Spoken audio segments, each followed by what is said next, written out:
la Familia por la Universidad de Anáhuac, así como en mediación de conflictos por la Universidad Internacional de Valencia. Está diplomando en orientación familiar en la Universidad de Anáhuac. Dentro de sus actividades docentes, ha sido expositor a nivel nacional en diversos talleres, cursos y conferencias de empresas familiares. Es socio fundador y actualmente director de la firma Álvarez Carmona y Asociados, responsable de atender prácticas de gobierno corporativo, empresas familiares y sucesión patrimonial, atendiendo a clientes tanto en México como en los Estados Unidos.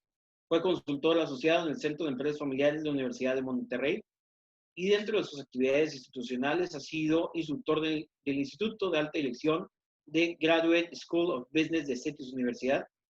Está afiliado al Family Firm Institute en Boston y certificado por dicho organismo como consultor de empresas familiares y consultor patrimonial en los Estados Unidos.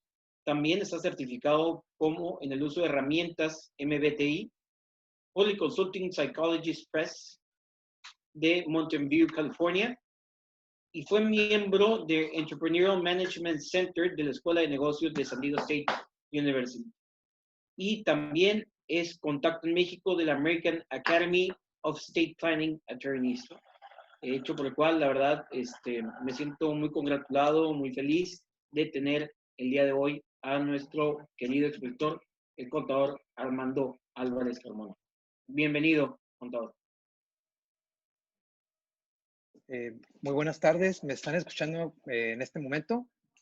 Sí, muy bien. Bueno, pues les voy a compartir la presentación, no sin antes agradecerle a Jorge, el que siempre me ha tenido en muy buena consideración. Jorge, muchas gracias por la invitación y yo encantado, ya sabes, de exponer estos temas que me gustan, que los manejo y que pues va a ser un placer estar con ustedes el día de hoy y sobre todo con un gran reto, miren, porque sé que van a estar clientes que me hablaron, que van a estar aquí varios grupos de familias y van a estar también abogados. Entonces, el enfoque que le di al material es un enfoque, pues, primordialmente legal, porque me voy a dirigir a los abogados, pero tengo el reto de hacerlo lo suficientemente claro para que todos los que no son abogados también me vayan entendiendo. Bueno, ahí ya compartí la pantalla. No sé si se está viendo en grande. Bien. Bueno, el tema es el protocolo familiar, que es lo que le estaríamos llamando las reglas del juego para la familia empresaria. Y quisiera empezar por decir lo siguiente, miren, hay una concepción de que la empresa familiar, perdón, el protocolo familiar es un pacto de caballeros. Y el día de hoy, en mi plática, lo que pretendo es ver si efectivamente es un pacto de caballeros o no lo es, o qué es el protocolo familiar. Y para ello, miren, lo primero que hay que decir es, ¿qué es la empresa familiar? Y en el derecho positivo mexicano, comentarles que no existe una definición de empresa familiar en nuestro derecho en México, en ninguna de las leyes. Entonces, por lo tanto, la empresa familiar existe de hecho, más no de derecho. Dirían los abogados que es de facto, más no de jure. O sea, de hecho, más no de derecho. No obstante, la empresa familiar, pues es una entidad como cualquier otra empresa. Si es una sociedad mercantil, pues es una sociedad mercantil como cualquier otra que no sea una empresa familiar, y si es una persona física, pues sería un negocio familiar a nombre de una persona física. Eh, Tiene los mismos problemas que cualquier empresa que no sea una empresa familiar y tiene también unas particularidades que la van a distinguir de las empresas que no son familiares. Y voy a hablar de esas tres características rápidamente. Las dos primeras son las que denotan claramente cuando estamos hablando de una empresa familiar y son, por un lado, la propiedad está en manos de la familia. Todo el poder de control de la empresa está en manos de familiares. En segundo lugar, la toma de decisiones se hace por la familia, es decir, la empresa está gestionada por la familia. Y en tercer lugar, la empresa familiar tiene una intención de transmitirse de manos de la generación actual a manos de la siguiente generación. Lo que le llamamos tiene esa intención de continuidad dentro de lo que es el legado familiar, que esto no es algo común en las empresas no familiares, pero además se pretende que las empresas familiares conserven esa característica de empresas familiares una vez que pasaron de unas manos a las siguientes manos. Esto es, que sigan estando en manos de propiedad de la familia y que siga estando la gestión en manos de la familia. Tiene también otras características que son unas características muy particulares que va a tener la empresa familiar y que son unas buenas y unas malas. Y aquí se las participo muy rápidamente. Tiene unas luces, que es lo que hace, por ejemplo, ahorita en tiempos de COVID, que las empresas familiares se están agrupando muy rápidamente, reaccionando muy rápidamente ante la crisis y tomando medidas muy eficientes y que están siendo efectivas. Uno, tiene relaciones de afecto entre sus miembros, la empresa familiar. Segundo, hay un gran compromiso entre todos ellos. Tercero, todos tienen normalmente una vocación de servicio, o sea, quieren servir. Acuérdense que va el apellido de ellos de por medio en el prestigio que dé hacia afuera o que proyecte hacia afuera la empresa familiar. Hay una visión de largo plazo. ¿Por qué? Porque no se piensa que la voy a vender, se piensa que la empresa va a seguir en la misma familia de generación tras generación. Existe también una rapidez en la toma de decisiones, no hay tanto burocratismo. Hay una vocación. Todos los jóvenes han venido escuchando de la empresa familiar desde que estaban muy chiquitos. Es más, normalmente el papá los llevaba al negocio y ellos, desde chicos, algunos de ellos quizás, su vocación, su llamado siempre ha sido el querer estar al servicio de la empresa familiar. Y por otro lado, los funcionarios familiares que trabajan dentro de la empresa tienen mayor estabilidad justamente porque tienen una visión largoplacista. Tiene también unos problemas, sombras. Hay nepotismo, hay enfeudamiento, hay autocracia y paternalismo. También de pronto se puede dar una parálisis directiva y una resistencia al cambio, porque como yo me veo ahí de largo plazo y si yo no estoy adecuándome a los cambios que están viniendo muy rápidos, entonces eso no es muy bueno, porque como yo voy a estar ahí de largo plazo y no estoy reaccionando a las novedades que se presentan, pues va a provocar una parálisis. Se puede dar el tema de la manipulación familiar. Mira, la dirección la estoy pensando para ti, hija, o no, mira, para ti, hijo. Y entonces de repente la charla con un hijo es que él va a ser el director, luego con el otro es que ella va a ser la directora, y entonces se puede dar lugar a estas manipulaciones. Por otro lado, se presta mucho a contratar personal poco calificado y hay una falsa seguridad. Es decir, pensamos que vamos a estar ahí permanentemente en la empresa, como que nunca va a haber ninguna causal por la que me puedan despedir del negocio familiar. Y la empresa familiar también tiene un ciclo, que es un ciclo diferente, el de la familia, el del negocio y el de la propiedad. Y veamos rápidamente cada uno de los ciclos, porque estos ciclos no están empatados. Por ejemplo, cuando empieza el patriarca con el negocio, probablemente los hijos están pequeños, luego los hijos van creciendo y van entrando al negocio, de pronto ya empiezan a trabajar juntos con papá, a gestionar el negocio y finalmente le paso la estafeta de la dirección a los hijos. El negocio por su lado arranca, después de su arranque viene una expansión, se va formalizando cada vez más y luego hay una madurez. Y en la propiedad, primero el dueño controla, es el único dueño, pues, luego los hijos entran y ya son socios y finalmente hay un consorcio de primos.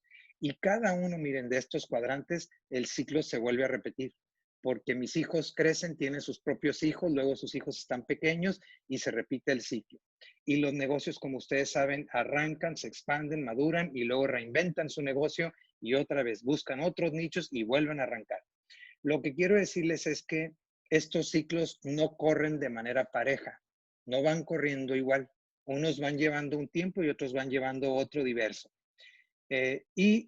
Otro elemento que les quiero compartir para poder empezar a entender qué es lo que pretendemos cuando hacemos un protocolo familiar es entender este modelo de los 3 círculos que me va a servir de punto de partida para hablarles de los conflictos que va a pretender resolver el protocolo familiar. Miren, este modelo es un modelo de John Davis y de Renato Tajuri. Es un modelo no nuevo, es un modelo de 1982, pero todos los consultores de empresas familiares nos hemos referido a él en toda la bibliografía, en todos los cursos que damos, siempre usamos este modelo porque fíjense qué bien nos va a ayudar a entender la problemática de la empresa familiar. En el número 1 tenemos a la empresa, es decir, los que trabajan en la empresa. En el número 2 tenemos a la familia y en el número 3 tenemos la propiedad. Si estos 3 círculos estuvieran separados, así como están ahorita en el dibujo, no serían mayor problema, porque la problemática de la empresa es una que no tiene nada que ver con la familia y que tampoco tiene que ver con la propiedad. Pero esto no pasa en las empresas familiares. En las empresas familiares va a pasar algo como lo que les voy a mostrar ahorita. Hay un número 4 que quiere decir que hay familiares que están trabajando en la empresa. O hay un número 5 que quiere decir que hay dueños que están trabajando en la empresa. Aquí no necesariamente familiares, y a lo mejor el número 5 no es tan común en las empresas familiares porque tienden a ser muy cerradas. Pero sí vamos a ver, por ejemplo, un número 6, que hay familia que son propietarios y muchos de los miembros de la familia están en el número 7. Son familia, son dueños y trabajan en el negocio. Y entonces, ¿esto a qué se presta? Pues se presta a lo siguiente, miren, a que en un momento dado yo no sé qué soy. No sé si soy dueño, no sé si soy familia, no sé si soy empleado. Y entonces esto pasa que cuando estoy trabajando, pues me veo como futuro dueño. Y entonces creo que a mí no me aplican las reglas, digamos, disciplinarias, ni las reglas de conducta, ni todos los, digamos, el reglamento interior de trabajo, porque yo soy futuro dueño, entonces yo estoy exento de todas esas reglamentaciones. Lo otro es que los problemas que tenemos en casa somos las mismas personas que nos vamos a ver en la empresa. Entonces nos los llevamos a la empresa. Y si tenemos una discusión en la empresa y hay una relación tirante con algún miembro de la familia, me lo llevo ese problema a la familia. Lo otro es que yo tengo una cultura en casa, digamos, muy informal. Nos comunicamos de manera informal, de manera casual, triangulamos mucho. Le quiero decir algo a mi hijo y le digo a mi esposa para que le diga a mi hijo. La información, la comunicación es muy, digamos, muy emocional, muy subjetiva, informal, como les decía. Y el negocio no puede aguantar ese tipo de comunicación. El negocio ocupa una comunicación formal, ocupa una comunicación explícita, no implícita. Ay, te dije, yo intuí que me habías entendido. No, no, tiene que ser explícita. O sea, te tengo que decir bien claro cuáles son las reglas y para cuándo tienes que entregar tu trabajo. Y no puede ser tampoco informal. O sea, si te la tengo que dar documentada, si te tengo que dar las instrucciones por escrito, de esa manera tiene que ser. Y entonces un problema en las empresas familiares es que la manera como nos comunicamos, la manera como manejamos el conflicto, todo eso lo exportamos o lo importamos a la empresa familiar. Y los problemas siguen. Entonces vamos a hablar de los 3 círculos, de la familia, de la propiedad y del negocio. ¿Cuáles son estas problemáticas que aquí nada más puse a manera de ejemplo algunas y que ahora sí los que me están escuchando vayan viendo estas porque de esto se trata el protocolo familiar? Queremos ver cómo el protocolo familiar nos va a servir para resolver estas posibles problemáticas. Por ejemplo, en la empresa, ¿qué pasa? La familia ejerce la autoridad sin límites, ese es un problema. No hay una definición clara de roles ni tampoco una asignación clara de responsabilidades. Se involucran a familiares no calificados en puestos claves. Se crean puestos innecesarios. ¿Por qué? Porque la mamá le insiste al esposo que hay que llevar a trabajar al hijo que está de un bueno para nada en la casa, que nada más está jugando en el internet, que hay que llevarlo a la empresa. Entonces le invento un puesto. Y así me llevo a la familia y así me llevo amigos también a trabajar al negocio. Se usan los activos de la empresa también, que son de la empresa y los utilizo con un fin personal y no hay un acuerdo previo con mis hermanos, que son mis socios. Las compensaciones, los apoyos, los beneficios, prestaciones que le da la empresa a los miembros familiares están por encima de lo que se paga en el mercado. Entonces, si algún hijo se quiere salir de trabajar, piensa que en cualquier otra empresa fuera le van a pagar exactamente igual, o por lo menos él cree que eso vale. Hay una falta de respeto también a los horarios, a las fechas límites de entregar los trabajos, porque decía hace rato, los familiares que están trabajando creen que a ellos no les aplican esas reglas disciplinarias, porque ellos dicen, pues yo soy futuro dueño, ¿verdad? Y justamente lo que dije, lo que pongo aquí abajo, se hace valer el apellido. O sea, se ven como futuros dueños. Una problemática que se puede dar en la familia es que puede haber resentimientos emocionales entre los familiares porque hubo cierta preferencia. A veces no nos gusta reconocer a los mexicanos, pero yo veo muchos artículos a las suscripciones que yo tengo de temas de artículos familiares. Muchos tienen que ver con la participación de la mujer en la empresa familiar. Y digo, si no fuera algo extraordinario, ¿por qué le dan tanta relevancia a la participación de la mujer en la empresa familiar? Justo porque es algo extraordinario, porque en la cultura mexicana ha sido preponderante la presencia, digamos, y el protagonismo del hombre. Es más, vean las grandes organizaciones y vean qué porcentaje de los directivos son varones y qué porcentaje son mujeres. Entonces, de repente, yo le doy preferencia a mi hija y entonces mi hijo primogénito, ya tengo problemas en la familia porque tengo preferencia de una sobre el otro. Los conflictos de los asuntos familiares pueden generar que la relación esté tensa. Y como ya decíamos, luego esa tensión la exportamos al negocio. Los modos inadecuados de comunicarnos, lo que ya les platicaba, nos comunicamos con chismes, triangulando, etcétera. Las relaciones luego, en lugar de colaborativas, competitivas. Empiezo a querer competir contra mi hermano por posiciones de poder en el negocio. O sea, yo pienso que ser director general del negocio es una posición para yo servirme, cuando ser director general del negocio implica una mentalidad de ser el gran servidor de los demás, no ser el que me van a servir a mí. Y entonces empieza esa lucha de poder entre los hermanos. La falta de valores también. A veces la familia no privilegia los valores adecuados que les ayuden a formar a unos buenos sucesores.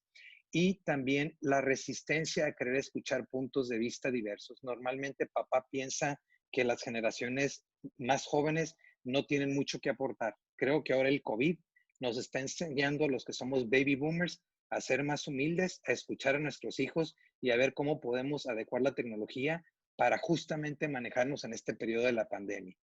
Luego en la propiedad, fíjense otros ejemplos de problemática y conste que no estoy siendo exhaustivo. Estoy poniendo simplemente una pincelada para que se den idea ustedes de los temas que nos interesa aterrizar con el protocolo familiar. No hay procedimiento de salida o de venta de acciones cuando algún miembro de la familia tiene ciertas necesidades. Entonces, tenemos la mentalidad de que queremos que la empresa familiar se conserve en manos de la familia, pero de repente alguno de los miembros familiares necesita hacer líquida su inversión porque trae un apuro económico y no tenemos nada previsto. De pronto pagamos dividendos como que la la empresa familiar es el medio para sostener mi estilo de vida. Y entonces vemos a la empresa como la vaquita que vamos a ordeñar para sostener el estilo de vida. O al revés, algunos de los miembros de la familia estamos trabajando en el negocio con muy buenas prestaciones, con muy buenos sueldos y no vemos necesidad de distribuir dividendos y no les pagamos dividendos a nuestros hermanos que nomás son socios pero no trabajan en el negocio. Por lo mismo es que no tengo una política adecuada para reinvertir utilidades y siempre dejo toda la carne en el asador. No estoy haciendo una distribución sana y adecuada de dividendos. No hay no hay políticas en el manejo de las operaciones con partes relacionadas. Entonces viene algún hermano y quiere establecer alguna operación con la empresa familiar y busca acordar unas condiciones que no se comparan con las que yo tengo con otros proveedores diversos. Hay una confusión también entre el que es el patrimonio personal o familiar y el patrimonio del negocio. Creo que el patrimonio del negocio es de mi propiedad y entonces lo quiero usar como si fuera de mi propiedad. No hay buenas políticas de financiamiento. Normalmente las empresas familiares pretenden a ellos solos querer financiar todas las transacciones, todos los nuevos emprendedurismos, en lugar de acudir en la medida de lo posible al sistema financiero. Y por otro lado, la empresa también crece de manera progresiva, mientras que la familia crece de manera exponencial. Eso lo explico en las siguientes dos láminas. Miren, en el lado izquierdo van a ver una familia donde está papá, mamá y 3 hijos. No estoy contando los cónyuges de los hijos. Ahí nada más serían 5 miembros en la primera generación. En la segunda generación, el hijo 1 tuvo 2 hijos, el hijo 2 tuvo 1, el 3, 2. Ahí ya son 10 sin tomar en cuenta los cónyuges. Y en esta, pues no explico cuántos hijos tuvieron cada quien, pero sin tomar en consideración a los cónyuges de unos y de otras, ya son 17 miembros de la familia. No es lo mismo trabajar un protocolo familiar con 5 personas interesadas que con 17 o con 20 o más. ¿Cuáles son las soluciones a esas problemáticas que ya platiqué? No es el protocolo familiar la solución total, es una parte de la solución.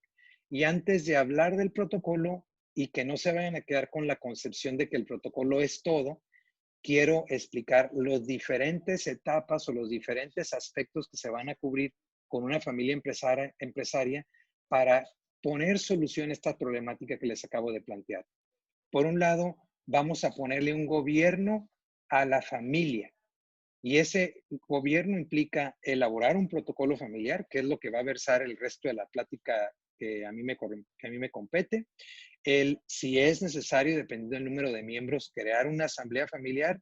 Si no son muchos los miembros familiares, crear en todo caso un consejo familiar o crear los dos. Si la empresa hizo un evento de liquidez y ya no tiene un negocio operativo, tiene más bien activos líquidos, crear una oficina familiar. Si la familia tiene una vena filantrópica muy grande, a lo mejor crear una fundación familiar para llevar a cabo actividades de filantropía y en un momento dado crear un fondo para educar a los descendientes, para casos de emergencia, por si alguien ocupa dinero, etcétera, etcétera. Un fondo para diversas emergencias familiares o premuras familiares. Luego vamos a hablar del gobierno que requiere la empresa. Hay que establecer un reglamento de operación del Consejo de Administración, crear el Consejo de Administración y establecerle un reglamento de operación al Consejo de Administración. Oye, Armando, me dirán los abogados que me escuchan, pero es que en los estatutos ya vienen las reglas de operación del Consejo. Sí, pero muy escuetas. Ocupamos entrar más en el detalle para que la familia realmente tenga la formulita de cómo va a funcionar paso a paso su Consejo de Administración. Cuando este consejo crece, está muy activo, está muy involucrado con la gobernanza de la empresa, entonces hay que dividir el consejo en varios comités, que serían comités de apoyo al consejo de administración. Habrá que establecer también las mejores prácticas de gobierno corporativo, que para eso tenemos un código que emana del Consejo Coordinador Empresarial a nivel nacional, hay otro de la OCDE a nivel mundial, y establecer sistemas de control interno y lo que se refiere a administración del riesgo. Cuando nos vamos a la parte de la empresa, hay que establecer primero un análisis de fortalezas, oportunidades, debilidades y amenazas, hacer una planeación estratégica y establecer un sistema en base a indicadores y de mejora continua. Y finalmente, la planeación sucesoria, que tiene que ver con todo lo que es la formación de los futuros líderes directivos del negocio, que son familiares, futuros familiares que se van a convertir en consejeros y los familiares que eventualmente se van a convertir en dueños. Todo el tema de cómo preparamos la sucesión. Y luego la parte de la sucesión patrimonial, que el testamento, el fideicomiso, reglas para manejo de activos que queden en copropiedad, etcétera. Y entramos a lo que es el protocolo familiar. El protocolo familiar, entonces, nos preguntaríamos, ahora sí, Armando, después de todo lo que explicaste, vamos tratando de entender para qué hacer un protocolo familiar, por qué implementarlo. Tiene unos objetivos familiares, escúchenlo bien, familiares. Conseguir una mayor armonía, obviamente en la familia, una mayor claridad en las relaciones, evitar manipulaciones, que todos estén hablando el mismo lenguaje, fomentar una unidad que sea creativa, conseguir madurar por medio del encuentro entre los miembros de la familia, evitar conflictos, dar mensajes claros a los familiares y fijar unas expectativas a nivel adecuado, porque a veces nuestros hijos piensan que tienen derecho a ciertas cosas que no les van a corresponder, de hecho, en el futuro, al menos no de acuerdo a mi plan sucesorio que estoy pensando, ¿no? Y en base a esto hay una definición que nos da Miguel Ángel Gallo, un español muy reconocido, autor de muchos libros de la empresa familiar, que yo lo puse así, definición entre comillas no jurídica de protocolo familiar. Y dice, conjunto de principios orientados a desarrollar el amor de los miembros de la familia por el proyecto empresarial común y un conjunto de reglas destinadas a desarrollar la confianza de unos en otros y en la forma como se está gobernando y dirigiendo la empresa familiar. Si nos quedamos con la primera parte de la definición, dirían todos los que me están escuchando y viendo, el protocolo familiar es un pacto de caballeros, no me queda la menor duda. Ese fue el alcance que le dio este autor porque se basó en los objetivos familiares, pero el protocolo familiar también tiene unos objetivos empresariales y patrimoniales. Darle continuidad a las actividades de la empresa, mantener la empresa en un nivel competitivamente sano, establecer criterios financieros para asumir deuda, evitar la confusión de patrimonios entre el personal y el patrimonio del negocio familiar, conservar la empresa dentro de la familia, manejar con éxito el cambio generacional, que es realmente el reto y la prueba. El examen final para todo empresario va a ser cómo se maneja el cambio generacional, revisar o prever más bien posibles conflictos y establecer los mecanismos para resolver esos conflictos. Por lo que acaban entonces de escuchar, se van a dar cuenta que entonces el protocolo va a tener pactos o acuerdos que tienen diferente fuerza. Va a haber pactos que efectivamente solamente tienen una fuerza moral, que son un pacto de caballeros, no tienen ninguna fuerza legal. Va a haber pactos que son con una fuerza contractual, es decir, entre las partes nada más, y pactos que tienen eficacia entre terceros, principalmente que son oponibles a la sociedad. ¿Cuáles podrían ser pactos que no tienen fuerza legal? Pues la manifestación del deseo de mantenerse unidos, por qué queremos estar unidos, por qué nos conviene estar unidos, normas de conducta para la familia, la misión y la visión, los valores, pactos bajo los cuales le pido a mis hijos que deban de contraer matrimonio o la forma en que van a testar, eso no los puedo obligar, eso es ilegal. Entonces, por eso sería nada más un pacto moral. Pero ya pactos que sí pueden quedar con fuerza legal entre las partes serían pues ya las condiciones que vamos a poner para que la familia accese a un puesto de trabajo en la empresa, el procedimiento para designar el director general, el compromiso, por ejemplo, de qué actos jurídicos tenemos que hacer, como por ejemplo afectar las acciones en un fideicomiso para que el fideicomiso, el comité técnico del fideicomiso, vote las acciones en un solo sentido, en las asambleas donde nuestra empresa participa en otras compañías con terceros, y cuál es la forma en cómo vamos a resolver los conflictos que se presenten en la familia derivados del protocolo familiar o simplemente del manejo de la empresa. Estos pueden ser pactos ya con fuerza legal entre las partes y pactos que podrían ser oponibles a la sociedad, obviamente siempre y cuando los pongamos en los estatutos sociales, pues el derecho de adquisición preferente a las acciones, que puede venir como un derecho de primera oferta o un derecho del tanto, los derechos de adhesión y arrastre, las cláusulas que le llaman de drag along y de tag along, la forma de votar los asuntos fundamentales, la forma de resolver lo que se llaman los asuntos insuperables y cuáles pueden ser las causales y el procedimiento para excluir a un miembro familiar que es accionista. Todo eso lo podemos poner en los estatutos sociales. Y rápidamente, miren, les hablo del contenido del protocolo familiar.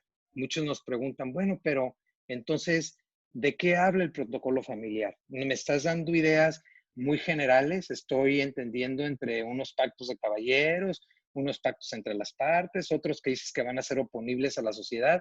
Les voy a dar como un índice de lo que contiene el protocolo familiar. Primero, ¿qué familiares firman el protocolo? Es decir, los que participaron en toda la discusión y elaboración del protocolo familiar, que no necesariamente son los mismos a los que les va a aplicar el protocolo, porque el protocolo también les va a aplicar quizás a sus descendientes o no necesariamente a sus descendientes solamente, sino también a sus hermanos, nomás que en ese momento ellos no participaron en el protocolo porque pues estaban chiquitos, ¿no? Tenían 7 años, 10 años, no los vamos a involucrar en todas las juntas de discusiones porque no tienen la capacidad de participar aún. Se pone el protocolo de la estructura empresarial, cuáles son las empresas que conforman el grupo familiar y cuáles son las tenencias accionarias que se tienen. El ámbito subjetivo, es decir, a qué personas aplica el protocolo familiar. Esto es, me aplica a mí que lo firmé y le va a aplicar a mis descendientes mutatis mutandis, como dicen los abogados. Y también a qué se aplica, a cuáles empresas se aplica. Ustedes dirán, pues a todas. Bueno, no necesariamente. A lo mejor habrá empresas que yo las creé únicamente con un propósito especulativo. Y entonces yo quiero crear a través de esa empresa un portafolio de inmuebles para vendérselos el día de mañana a una fibra, un fondo de inversión, etcétera. Y están diseñadas ex profeso para venderse y entonces a ellas no les aplica las reglas del protocolo familiar. Por ejemplo, el deseo de mantenerse unidos, que ya lo había platicado, ¿por qué queremos mantenernos juntos? Eso va a venir en el protocolo familiar.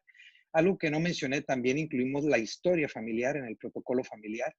El credo familiar, los valores de la familia se incluyen en el protocolo y el compromiso de pasar esos valores de generación en generación. La misión y la visión de la familia. ¿Cuál es el quehacer, los sueños que tiene la familia empresaria? No la empresa ya tiene una misión y una visión. Es los de la familia empresaria. El código de conducta, cómo me comporto en la familia, cómo me comporto en la empresa y cómo me comporto frente a terceros. Luego, el modelo de empresa deseado. Les recomiendo a Alberto Jiménez, un un autor español, y él diseñó este concepto de los modelos de empresas y habla de las empresas modelo emperador, modelo capitán, modelo familia profesional, modelo corporación. Bueno, esto le explicamos a las familias los diferentes modelos, cómo funcionan, el nivel de complejidad de la familia, el nivel de complejidad del negocio y cuáles son más adecuados para qué nivel de complejidad de una y otra. E invitamos a la familia que haga una reflexión y que ella decida qué modelo es el que van a querer tener. Y entonces se comprometen a pasar de un modelo, el modelo actual, a un modelo que es el modelo deseado. ¿Cuáles serían los órganos de gobierno para la familia? ¿Quiénes lo van a integrar? ¿Cada cuándo van a sesionar? ¿Qué asuntos van a tratar? ¿Cómo se toman las decisiones? ¿Cómo se nombran el director y el secretario? ¿Cuánto duran en sus puestos? ¿Si reciben remuneraciones y demás? Se establece una reglita también de lo que es, perdón, hablamos de lo que es el gobierno de la empresa. Normalmente, miren, toda la parte de gobernanza de la empresa, que es el reglamento del Consejo de Administración, no lo ponemos, en algunos casos sí, pero normalmente buscamos no hacerlo en el protocolo familiar, porque cuando la familia ya tiene un consejo de administración con externos y le quieres compartir el reglamento, pues le tendrías que dar el protocolo trunco para que no vean los otros artículos, porque el protocolo lo firmas con el compromiso de confidencialidad. Entonces, pues se ve muy feo que hay un documento mocho. Entonces, lo que hacemos es que en el protocolo decimos que la familia acuerda tener un consejo de administración y que ese consejo se va a regir por las reglas establecidas en un reglamento que se firma por separado. Luego, el compromiso de ser buenos socios. ¿Cómo me comporto como un socio sereno con mis hermanos? El empleo en la empresa familiar.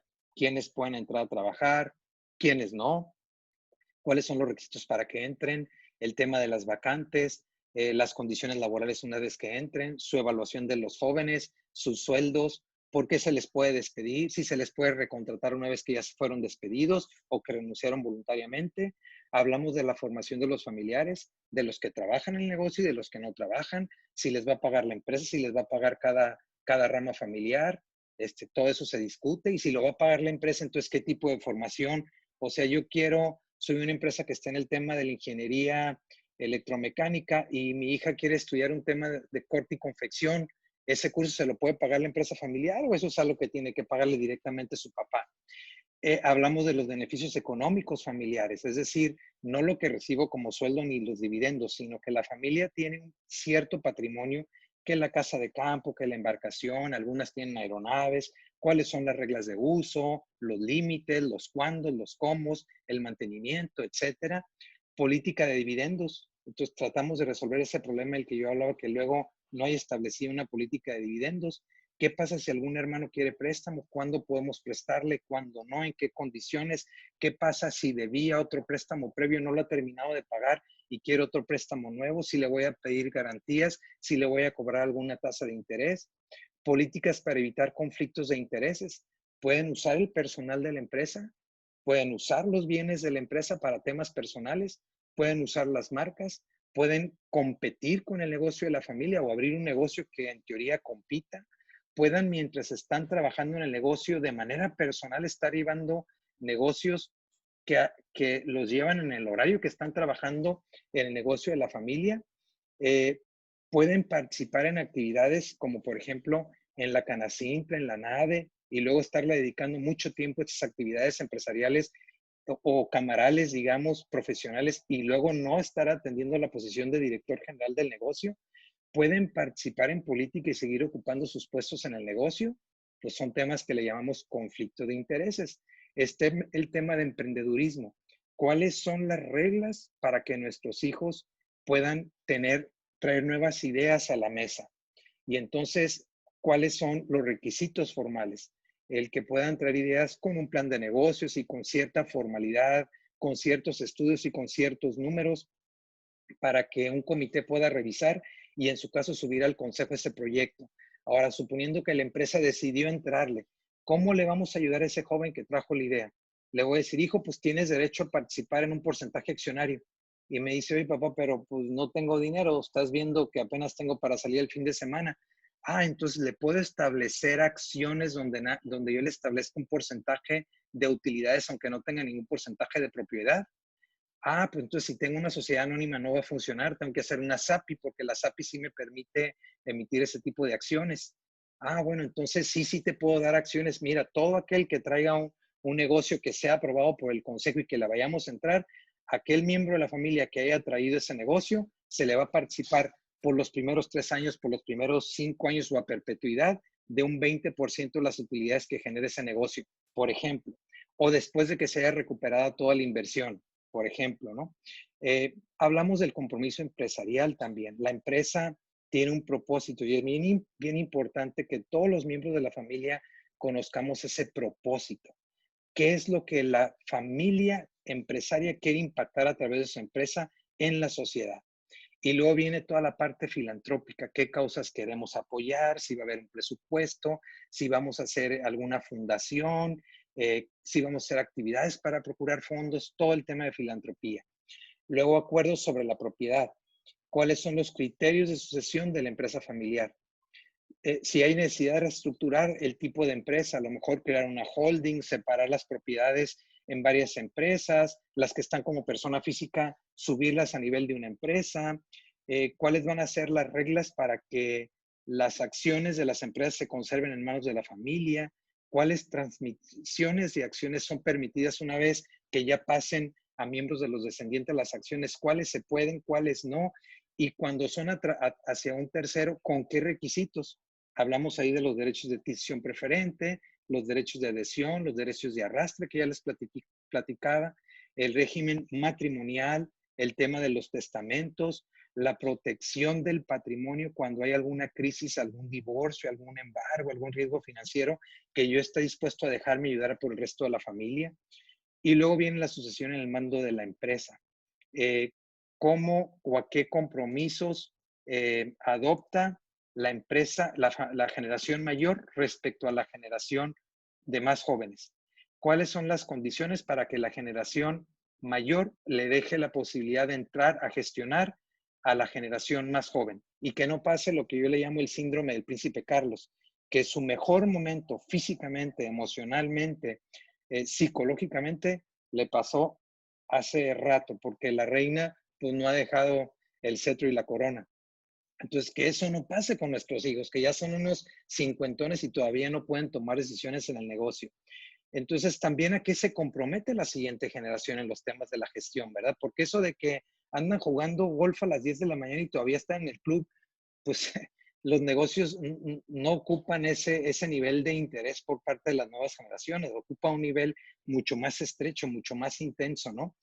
El tema del manejo de crisis, cómo vamos a manejar crisis como ahora el COVID, como un tema de alguna enfermedad que se presente en la familia, algún tema de algún fallecimiento súbito, adicciones. Entonces, crear cómo va a funcionar ese comité de crisis, quién lo va a integrar, cada cuándo se van a juntar, cómo van a comunicar la comunicación interna, comunicación externa, cómo se cuida la imagen de la empresa, cómo trabaja este cuarto de guerra, cómo se manejan y resuelven los conflictos de la familia. Y normalmente ahí vamos a hablar de establecer el usar forzosamente algún método alternativo de resolución de controversias. Es decir, quitar la judicialización en la manera en cómo resolvemos los conflictos en familia. Ustedes los abogados lo saben perfectamente que cuando alguien contrata un abogado para que vea los asuntos con el otro abogado, no las cosas, cada quien va a tratar de ver el abogado cómo sirve en el mejor interés de su cliente que lo contrató. Y en cambio, cuando se resuelve a través de un método alternativo de resolución de controversias, lo que se busca es que la relación se dé lo mejor para ambos en el largo plazo, evitando que haya justamente un ganador y un perdedor, ¿no? Luego, ¿qué sanciones habría en casos de incumplimiento? ¿Cuáles serían, digamos, las llamadas preventivas, los mecanismos de apremio? Y luego, ¿cuándo vendrían ya sanciones más fuertes como podrían ser excluir a alguien de la empresa familiar? Y las disposiciones finales, pues son cuáles son las reglas para modificar el protocolo familiar, cuáles son el procedimiento para interpretarlo, el respetar la autonomía de cada familia, es decir, no porque firmamos un protocolo quiere decir que tú tienes derecho a meterte con ciertas cuestiones personales mías de mi familia, y el tema de la confidencialidad. Es decir, todo lo que firmamos pues es confidencial.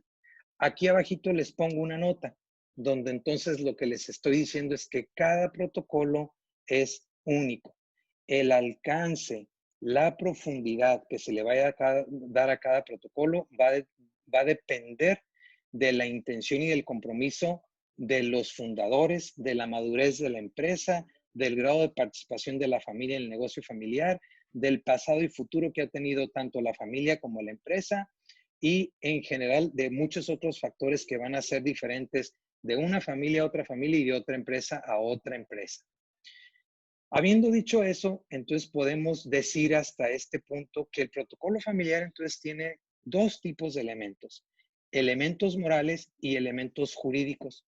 Elementos morales que son recomendables para definir pues a grandes líneas de cómo se va a seguir el protocolo familiar, qué es lo que se quiere para la familia, la visión, el alinear expectativas, que tengan pues claros los objetivos. Y entonces, por ejemplo, un enunciado en este sentido podría ser: todos velaremos por el interés de la sociedad. Claro que cualquier abogado que me está escuchando ahorita me diría: y Armando, ¿y eso cómo lo vas a hacer obligatorio? O sea, ahí yo no le veo un alcance legal. No, por eso digo, esto cae dentro de lo moral. Si ya le queremos dar una condición jurídica, establecemos en el protocolo: no se repartirán dividendos durante los primeros 5 años del negocio. Entonces, sí, estoy velando por el interés del negocio, pero ya puse una regla que estoy firmando con los socios donde estamos acordando que por los primeros 5 años no hay una repartición de dividendos. El Código Civil en México me define lo que son los convenios y lo que son los contratos. Y obviamente, pues no va a venir ahorita un contador a enseñarles el Código Civil a los abogados. Entonces, básicamente, para los que no son abogados, ¿qué es un contrato? Es un acuerdo de obligaciones por mutuo consentimiento entre las partes, de obligaciones y derechos, y esas obligaciones pueden ser de hacer y de no hacer. Y entonces vamos a ver cómo en el protocolo efectivamente hay varias obligaciones de hacer y no hacer. Y entonces vamos a decir: ah, caray, entonces el protocolo sí es un convenio, sí es un contrato en términos del Código Civil. Fíjense, obligaciones de hacer y no hacer, las reglas para determinar los dividendos a distribuir, restricciones para transmitir las acciones o partes sociales, el compromiso de reorganizar la estructura corporativa para que tenga una mejor gobernanza en el futuro, el pacto en la forma como van a heredar nuestros hijos, los quórums, cómo se van a manejar los quórums para que nosotros votemos como familia en las asambleas donde somos socios en otra empresa de otro grupo, las reglas de cómo va a funcionar el consejo de administración, las reglas para modificar el protocolo familiar y el sometimiento, la obligación a someterse de todos los firmantes del protocolo familiar a los mecanismos alternativos de resolución de controversias. Habiendo dicho eso, les puedo ya dar una definición más ampliada de la que nos daba Miguel Ángel Gallo. Y esta definición dice: se trata de un documento, el protocolo familiar se trata de un documento de naturaleza jurídica compleja, ya que contiene elementos o aspectos propios de distintos contratos, pero que no se instrumenta en un solo documento que da cohesión, pero que se instrumenta en un solo documento que da cohesión a todos los pactos convenidos. Entonces, ¿el protocolo qué es? Fíjense, es un contrato atípico o innominado, como dice el lenguaje jurídico. ¿Por qué? Porque no encuadra ningún tipo de contrato. Por lo mismo, no hay un formato estandarizado, es un traje a la medida. Es un contrato plurilateral o multilateral porque lo firman varias personas y principalmente miembros de varias generaciones. Es un contrato heterogéneo porque tiene cuestiones jurídicas, pero también de carácter ético o moral.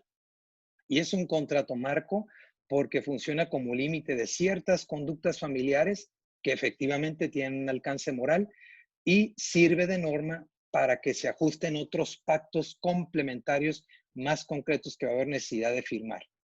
Entonces, ¿cuáles serían estos, por ejemplo? ¿Cuáles pactos podría firmar derivados o que emanan justo de lo que me comprometí en el protocolo familiar?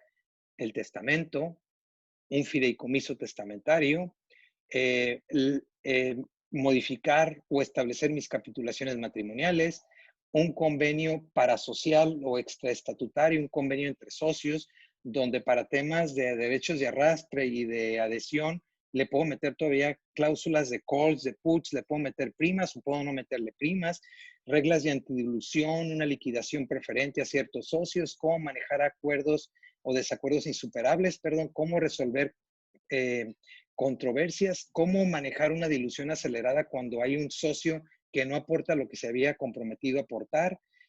Habrá que a lo mejor modificar los estatutos sociales para ver qué reglas incorporamos en los estatutos y qué queda en un pacto de socios. Quizás habrá que crear empresas holdings, habrá que hacer el reglamento operativo de la Asamblea de Accionistas, el reglamento operativo del Consejo de Administración y el reglamento interior de trabajo para los empleados familiares. Todo esto viene como consecuencia de que lo acordamos allá en el protocolo familiar. Y luego un punto que no hay que olvidarlo, la mediación. En el estado de California, igual que en muchos estados de la República Mexicana, tenemos una ley de justicia alternativa, en este caso se llama para el estado de Baja California.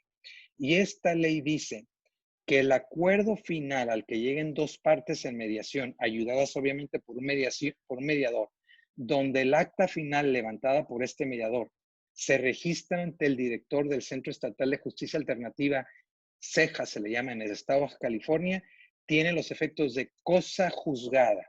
Entonces, ¿qué cosas del protocolo familiar no elevamos a los documentos que les puse en la lámina poquito atrás y queremos que quede en un acta final de una mediación? Y es otra manera de darle fuerza legal a determinados acuerdos. Ahora, con lo que llevamos dicho, entonces podríamos ampliarla, y es la última, les prometo, la última definición que les doy de protocolo familiar, pero quería ir llegando así como en etapas. ¿Qué es ahora entonces, ahora sí después de todo lo visto, el protocolo familiar?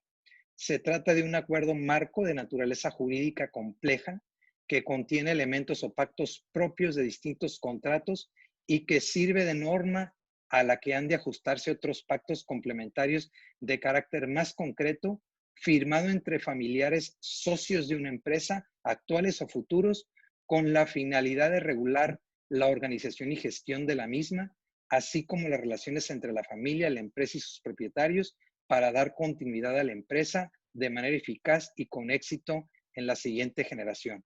Entonces ya estamos hablando que sí, que es un acuerdo y que es de naturaleza jurídica. ¿Y cómo nace el protocolo familiar?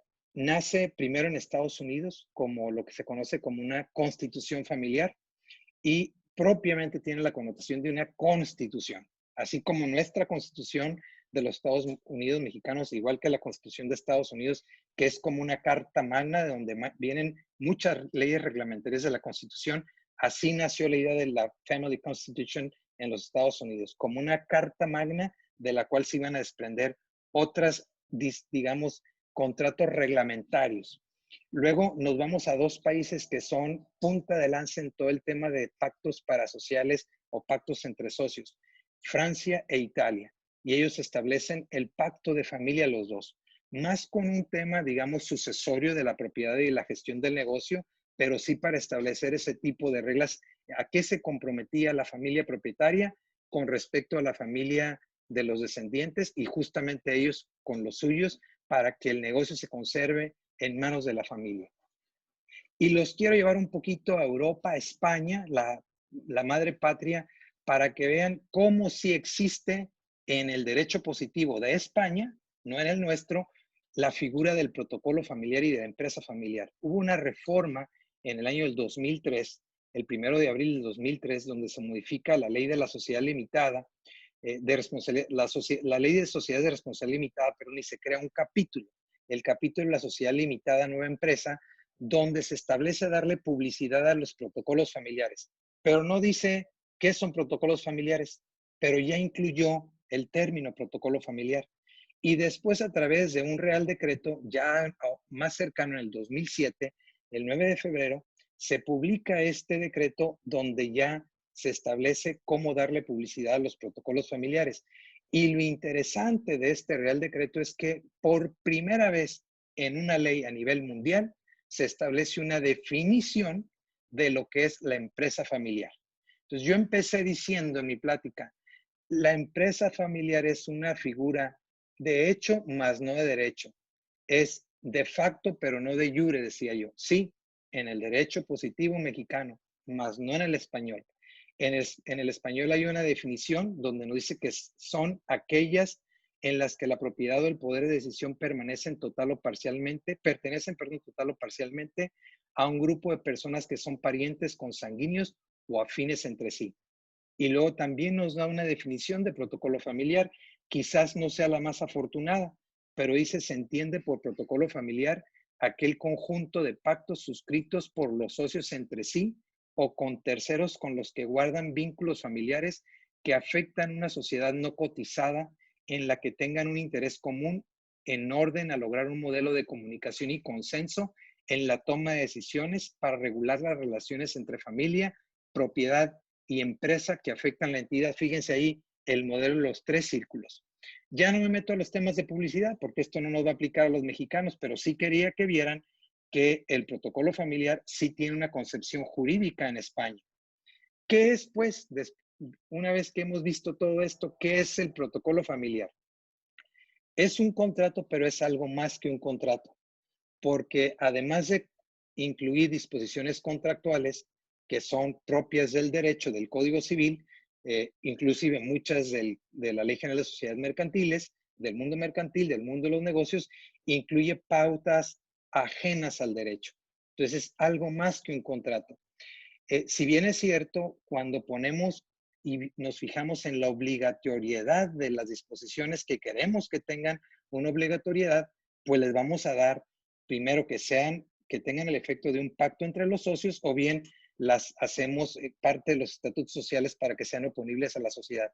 Pero no se trata de que las reglas sean aplicables a la familia por coacción, por coerción, sino más bien que sean por convicción. Y tiene que ver con lo siguiente. El protocolo familiar es sí un documento, al final del día es un documento, pero no es lo más importante el documento. Lo más importante es el proceso que se lleva a cabo para llegar a la elaboración de ese documento.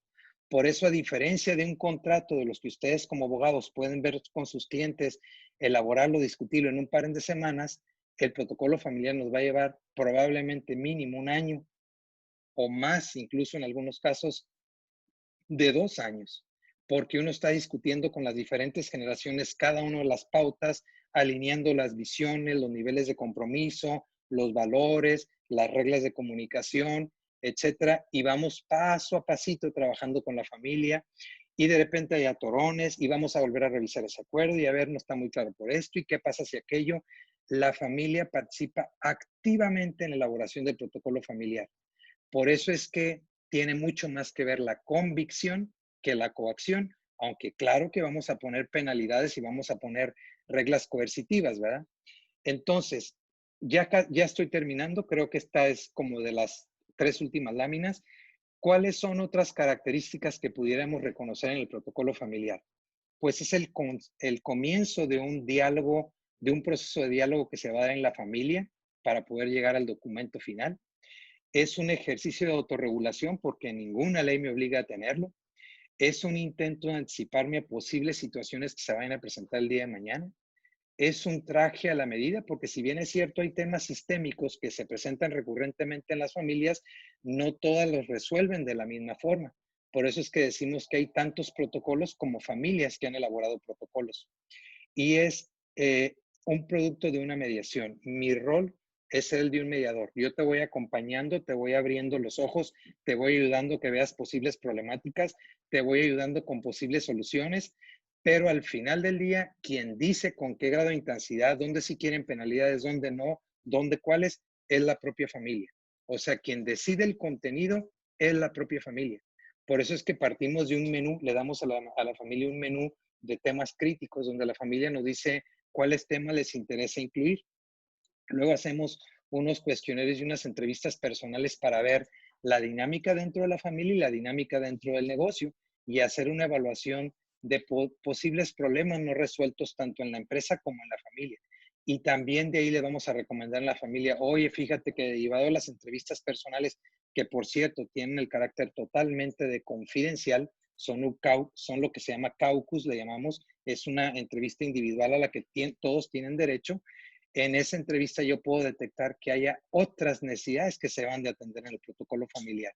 Entonces, el mediador les va a ayudar a conducir todas las discusiones y le vamos a ayudar con la redacción, obviamente, de las reglas a la familia. No le vamos a dejar a la familia que ella lo redacte y luego nosotros les revisamos el protocolo, pero así es como funciona.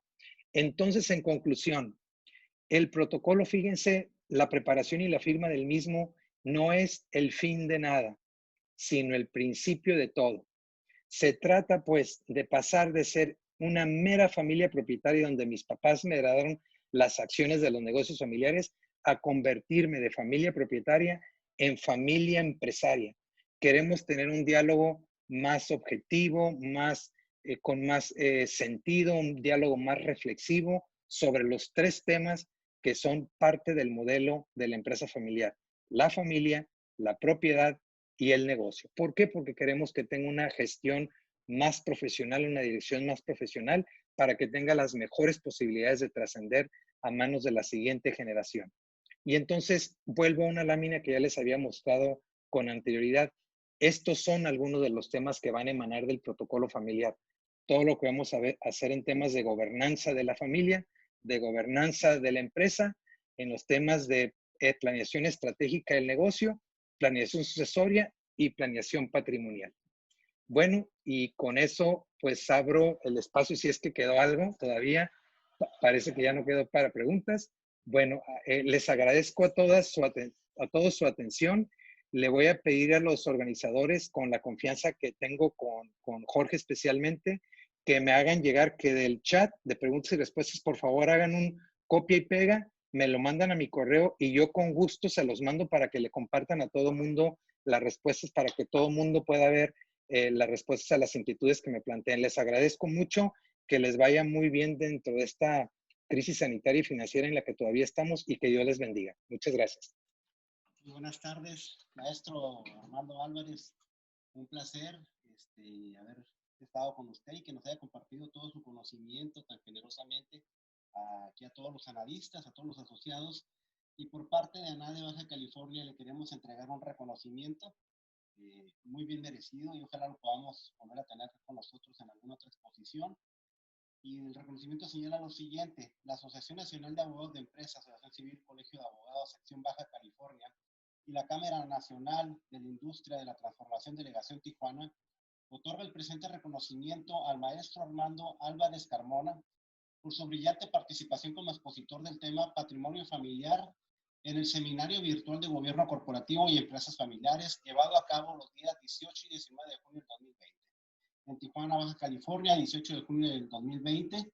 Firma el licenciado Jorge Alberto Piquet Corona como presidente y su servidor, y el presidente de Canacintra, Tijuana. Un placer, muchas gracias. Entregamos aquí el reconocimiento. Muchísimas gracias nuevamente, y con mucho gusto yo me reporto contestando cualquier pregunta que pudiera haber habido. Buenas tardes otra vez. Buenas tardes, gracias a todos. Seguimos con el siguiente expositor.